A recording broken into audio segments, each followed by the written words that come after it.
A US health agency said AstraZeneca may have used outdated information in the results of a large-scale COVID-19 vaccine trial. The highly unusual rebuke from federal health officials comes just one day after interim data from the drug maker showed better than expected results from the US trial, which had been seen as a scientific counter to concerns that have dodged the shot since late last year. The vaccine developed with partner Oxford University was 79% effective in preventing symptomatic illness in the large trial that also took place in Chile and Peru. It was also 100% effective against severe or critical forms of the disease and hospitalization and posed no increased risk of blood clots. The Data Safety Monitoring Board, an independent committee overseeing the trial, has expressed concern that AstraZeneca may have included outdated information from that trial, which may have provided an incomplete view of the efficacy data. AstraZeneca did not immediately respond to requests from the media for comment. Its shares were down 1% in early morning trade. Police on Tuesday identified the 21-year-old suspect accused of killing 10 people, including a policeman, at a Colorado supermarket, marking the United States' second mass shooting in a week and adding to the state's tragic history of deadly massacres. The suspect, Ahmad Al-Aliwi Alisa of Arvada, Colorado, stormed the King Soopers outlet in Boulder armed with an AR-style semi-automatic rifle and a handgun and wearing a tactical vest, all of which were recovered after Monday's shooting. The affidavit also said law enforcement databases showed Alisa purchased a Ruger AR-556 pistol, a weapon that resembles a semi-automatic rifle and has a 30-round capacity 6 days before the shooting. Alisa was released from a hospital where he was treated for a leg wound suffered in exchange of gunfire with responding police and transported to county jail on Tuesday to await an initial court appearance on murder and other charges. His criminal history shows a single charge for a third-degree assault in 2018.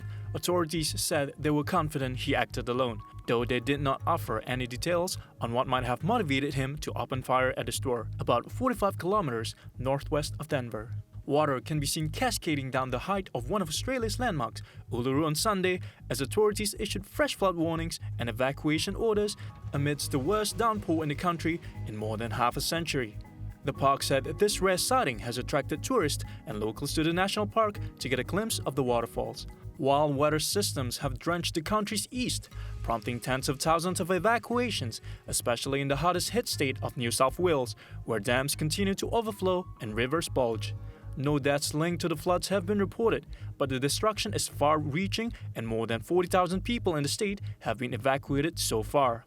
The National Insurance Council said it was too early to estimate the financial cost of the damage. Thousands of devotees gathered in India's northern Mathura district on Monday as they began the Hindu Festival of Colors Holi celebration, despite India reporting 40,715 new coronavirus cases in the past 24 hours. Smeared in different colors, devotees from across the country were seen collecting sweets, called ladus, dancing and singing at temples as they celebrated the festival, flouting mask and social distancing rules. Celebrated at the onset of spring, Holi holds a mythological importance, that of the triumph of good over evil. It is also associated with the eternal love of Hindu Lord Krishna and his consort Radha and a riot of colors. Though Holi is a single-day festival elsewhere in India, it is almost a 10-day affair in Mathura. The Tokyo 2020 Olympic torch relay is finally ready to restart on Thursday. 1 year and a day since the Games were postponed on March 24th last year. The torch will begin its journey at the J Village National Training Center in Fukushima Province, and over the next 4 months, the relay will take the torch across all of Japan's 47 prefectures, including far-flung islands involving about 10,000 runners. The torch was originally lit in a traditional ceremony on Mount Olympia, Greece, on March 12 last year. Arriving in Japan 8 days later, the torch relay was due to start on March 26, but with the postponement of the Games 2 days previously, the flame has been kept burning for the past year in Japan, awaiting the rescheduled Games. Though Japan is known for meticulous planning, the combination of the pandemic and the unprecedented postponement of the Games has meant a scramble by local organizers to pull things together. The Olympic Games is now scheduled for July 23rd to August 8th and the Paralympics from August 24th to September 5th.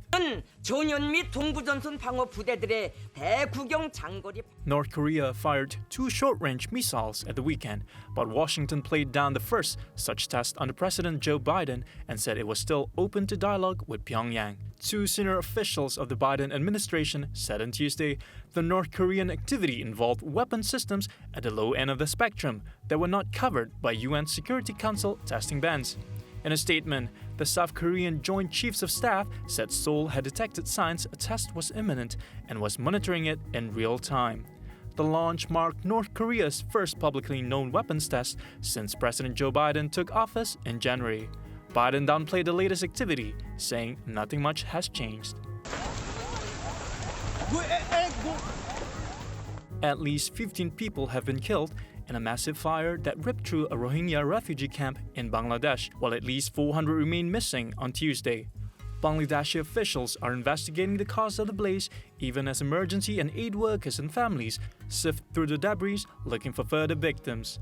The fire ripped through the Balukali camp near the southeastern town of Cox's Bazar late on Monday, burning through thousands of shanties as people scrambled to save their meager possessions. Some 40,000 huts in the camp were burnt down, said Mohammad Mohsin, Secretary of the Ministry of Disaster Management and Relief, after visiting the camp. He added 2 major hospitals of the International Organization for Migration and Turkish government were also destroyed. Sanjeev Kafli, the International Federation of Red Cross and Red Crescent Society's delegation head in Bangladesh, said more than 17,000 shelters had been destroyed and tens of thousands of people displaced.